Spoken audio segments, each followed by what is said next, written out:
Assalamualaikum warahmatullahi wabarakatuh. Yang saya hormati reviewer, monitoring, dan evaluasi penelitian internal Politeknik Negeri Banyuwangi tahun 2022. Pada kesempatan kali ini, saya akan mempresentasikan penelitian berbasis rencana induk penelitian yang berjudul Perancangan dan Optimasi Proses Electrochemical Discharge Machining berbasis Hybrid Manufacturing dengan metode Particle Swarm Optimization Algorithm. Berikut adalah outline dari presentasi.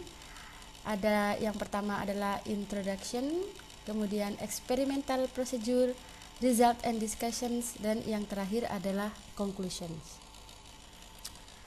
Adanya permintaan terhadap produk manufaktur dengan karakteristik difficult to cut material dengan kekuatan yang tinggi, kemudian dengan sifat konduktif ataupun non-konduktif material merupakan suatu tantangan tersendiri bagi dunia industri manufaktur.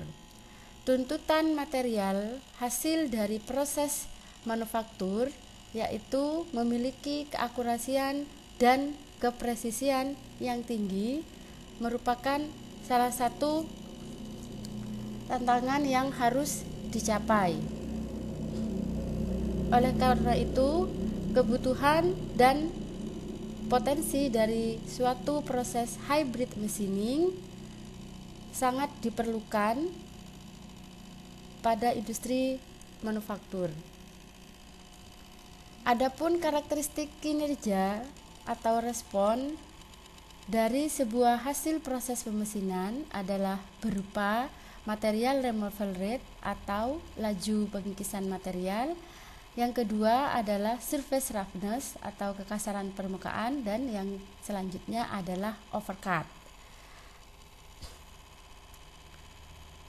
Pada proses pemesinan non-konvensional, untuk mencapai karakteristik kinerja atau respon yang diinginkan, perlu dilakukan suatu penelitian dan metode optimasi, di mana tujuannya adalah untuk menentukan setting yang tepat dari parameter proses ECDM. Dalam hal ini adalah Electrochemical Discharge Machining, untuk memaksimalkan respon material removal rate dan meminimumkan kekasaran permukaan, serta untuk menentukan level masing-masing parameter proses yang dapat menghasilkan respon optimum secara serentak. Adapun material yang digunakan pada penelitian ini adalah berupa material titanium, di mana material titanium ini adalah material yang banyak digunakan sebagai komponen otomotif seperti pada turbin pesawat terbang dan pada industri biomedis. Karakteristik material yang kuat dan ringan banyak membuat material titanium ini diaplikasikan di industri tersebut. Adapun komposisi kimia dari titanium adalah sebagai berikut.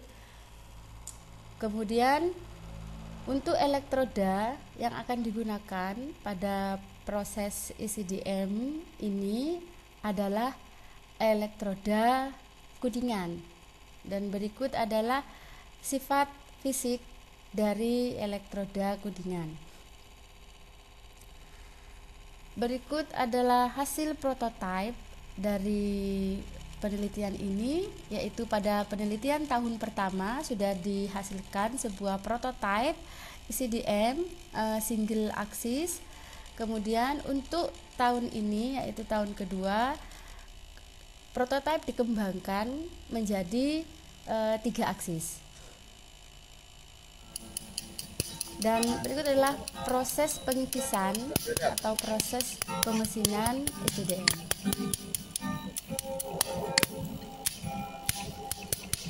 Jadi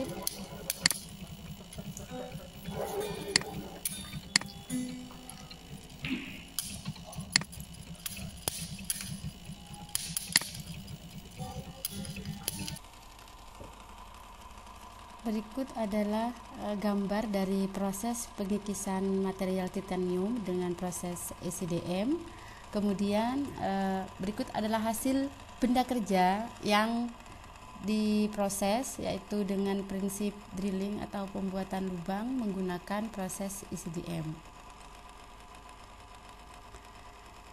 Pada penelitian yang telah dilakukan, digunakan metode Design of Experiment Orthogonal Array L8 berdasarkan dengan metode Taguchi, di mana di sini divariasikan dua parameter proses, yaitu tegangan dan arus, di mana tegangan memiliki nilai yaitu 36 dan 48 volt, dan arus yaitu medium dan high.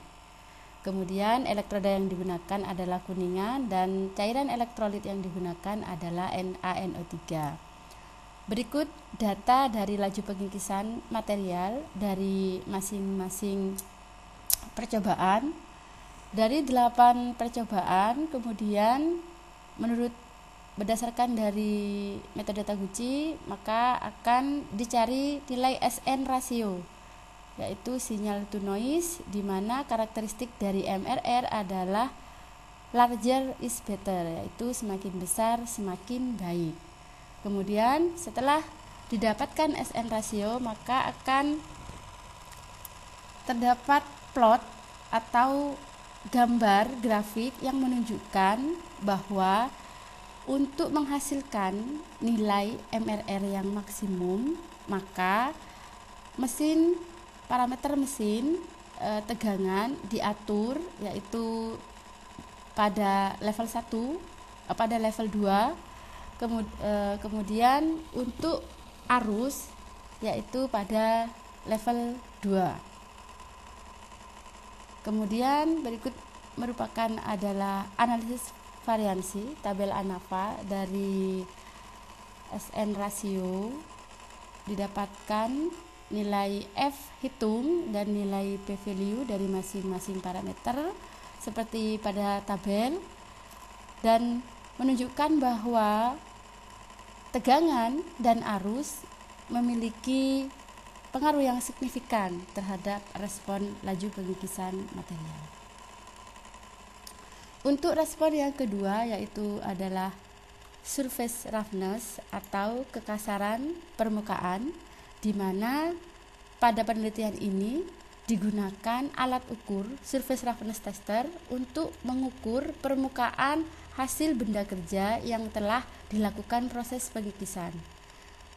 Untuk toleransi nilai kekasaran permukaan yaitu adalah 1,7 sampai 200 mikrometer, di mana kategori dari proses pengikisannya adalah merupakan pemotongan kondisi kasar atau roughing. Dan berikut adalah hasil dari proses pengukuran menggunakan surface roughness tester. Jadi dari percobaan, masing-masing percobaan didapatkan nilai seperti pada tabel. Setelah itu selanjutnya yaitu adalah menghitung SN rasio. SN rasio dengan karakteristik yaitu semakin kecil semakin baik, yaitu smaller is better, didapatkan sebagai berikut. Kemudian dari SN rasio untuk menunjukkan bahwa parameter yang dapat menghasilkan nilai kekasaran permukaan yang minimum, yaitu di sini adalah parameter tegangan pada level 1, kemudian pada arus juga pada level 1. Dan berikut adalah nilai analisis variansi untuk masing-masing parameter proses. Di sini juga menunjukkan bahwa tegangan dan arus juga berpengaruh yang signifikan terhadap respon kekasaran permukaan. Hasilnya dari penelitian ini menunjukkan bahwa Parameter proses yang berpengaruh untuk respon MRL adalah tegangan voltage dan arus, di mana diketahui bahwa semakin tinggi nilai voltage dan arus, maka semakin besar nilai MRR yang akan dihasilkan. Sedangkan untuk kekasaran permukaan adalah tegangan dan arus, di mana semakin kecil nilai voltage dan semakin kecil nilai arus, maka juga akan semakin kecil nilai surface roughness yang dihasilkan.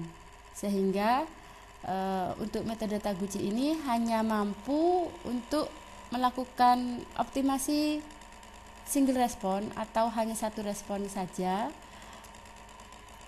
dimana untuk optimasi multi respon, yaitu dimana nanti supaya mendapatkan nilai atau setting parameter yang dapat meningkatkan nilai MRR dan juga meminimalkan nilai surface roughness, maka perlu dilakukan metode selanjutnya. Sehingga di sini metode optimasi Taguchi nanti akan digabung dengan menggunakan metode backpropagation artificial neural network. Demikian yang dapat saya presentasikan, kurang lebihnya mohon maaf.